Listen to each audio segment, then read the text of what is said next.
Hello guys, welcome to Chitram Vichitram channel. Welcome to the teaser review of Mirai, acted by Teja Sajja garu, Ritika Nayak and directed by Karthik Ghattamaneni garu. Teaser రివ్యూలోకి తెలిపితే, teaser మొదలవ్వడం ఒక voice ఓవర్తో మొదలవుతుంది. శిథిలం కాబోతుంది అశోకుడి ఆశయం అని. ఆహ్, ఆహ్, ఆ ఆయుధాన్ని కలియుగంలో పుట్టిన వాళ్ళు ఎవరు అడ్డుకోలేరని. అంటే మంచు మనోజ్ గారి దగ్గర ఒక వెపన్ అయితే ఉంది.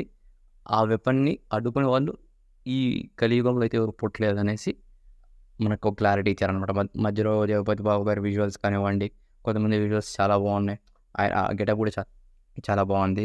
మొత్తం శ్రీయాసనం సరన్ గారు, తర్వాత కొన్ని చాలా బాగున్నాయి. కొన్ని వాటి గురించి మనం మాట్లాడదాం. ఇంకా కొంచెం ముందుకెళ్తే అక్కడ ఈయన దగ్గర ఉండే వెపన్‌ని అడ్డుకోగలిగితే ఒకే ఒక మనుషులు ఎవరు అడ్డుకోలేరు. వెపన్ ఆ వెపన్ పేరు మిరాయ్ అని చెప్తారు.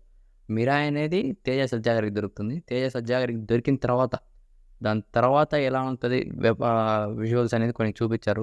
ఆయన కర్ర పట్టుకొని ఒక పెద్ద బర్డ్‌తో ఫైట్ చేసే సీన్ సగం చూపించి దాని కాలు చూపించి ఆపేశారు. అంటే ఆడ పెద్ద ఫైట్ సీన్ ఉందని అర్థం. అంటే నాకు తెలిసినంత వరకు ఇప్పుడు మంచు మనోజ్ గారు ఆల్రెడీ పవర్‌ఫుల్. ఎందుకంటే ఆయన విలన్. ఇంకా ఆయన దగ్గర ఉండే కత్తికి ఇంకా పవర్ ఎక్కువ అనమాట.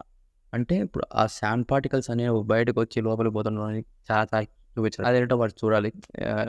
నెగెటివ్ లాగా కనిపిస్తుంది. తర్వాత ఇంకా ఈయన దగ్గర ఉండే కత్తికి, ఆయన దగ్గర ఉండే ఆ మిరాయ్ అనే కత్తికి మంచి యుద్ధం అని చెప్పొచ్చు మనుషుల మధ్య దానికంటే. ఇంకా నాకైతే మ్యూజిక్ వినగానే ఒక ఐడియా వచ్చేసింది. లాస్ట్‌లో మ్యూజిక్ 'రుది రామగద రుది రామగద' అని రావడం కానివ్వండి, లాస్ట్‌లో ఆయన దేవుడు వస్తున్నప్పుడు కోతులన్నీ దండం పెడుతుంటాయి. నేనైతే శ్రీరామ్ అనుకున్నాను. మీరెవరు అనుకున్నారో చెప్పండి కామెంట్స్‌లో. ఇంకా అప్పుడు బీజీఎం వినగానే నాకు అర్థమైపోయింది గోరహరి గారే అని. అంటే కొంచెం నాకు హనుమాన్ వైబ్‌లాగా వచ్చిందనమాట. బ్యాక్‌గ్రౌండ్ మ్యూజిక్ మాత్రం. మిగతా అంతా చాలా బాగుంది. తర్వాత కొన్ని ఏఐ వాడారు. ఎక్కువ వాడేశారు. అది మాత్రం కొద్దిగా తగ్గించింటే బాగుంటది. అంటే ఇప్పుడు మీరు సినిమా చేస్తున్నారు. కంటెంట్ కూడా చాలా బాగుంది. అలాంటప్పుడు విజువల్స్ కూడా ఇంకొంచెం బాగుంటాయి. అంటే మనకి ఇప్పుడేం అనిపియదు గానీ, పెద్ద స్క్రీన్‌లో చూసినప్పుడు మనకు ఆ ఎక్స్‌పీరియన్స్ ఉండదనమాట. ఏదో కార్టూన్స్ చూస్తున్నట్లు ఉంటదనమాట. కొంచెం ఇంకా వీళ్ళకి సెప్టెంబర్ 5 వరకు టైం ఉంది కాబట్టి, ఇంకా విజువల్స్ మారిస్తే ఇంకా చాలా బాగుంటది. కంటెంట్ అయితే చాలా బాగున్నట్టుంది. తేజ సజ్జ గారి సెలక్షన్ బాగానే ఉంది ఈ మధ్య. ఈయన స్టోరీస్ హనుమాన్‌లో కూడా అంతే కదా! ఈయనకు సడెన్‌గా శక్తి రావడం ఇలా. దీంట్లో కూడా ఇంతే ఉంటది.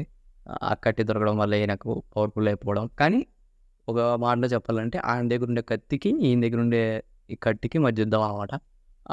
9 గ్రంథాల్లో ఏదో రహస్యాలు ఉండొచ్చు. దాన్ని పట్టుకోవాలని మంచు మనోజ్ గారు, దాన్ని ఆపడానికి సూపర్ యోధ. అంతే గైస్. ఈ వీడియో కనుక నచ్చినట్లయితే లైక్ చేయండి, షేర్ చేయండి, సబ్స్క్రైబ్, కామెంట్ చేయండి.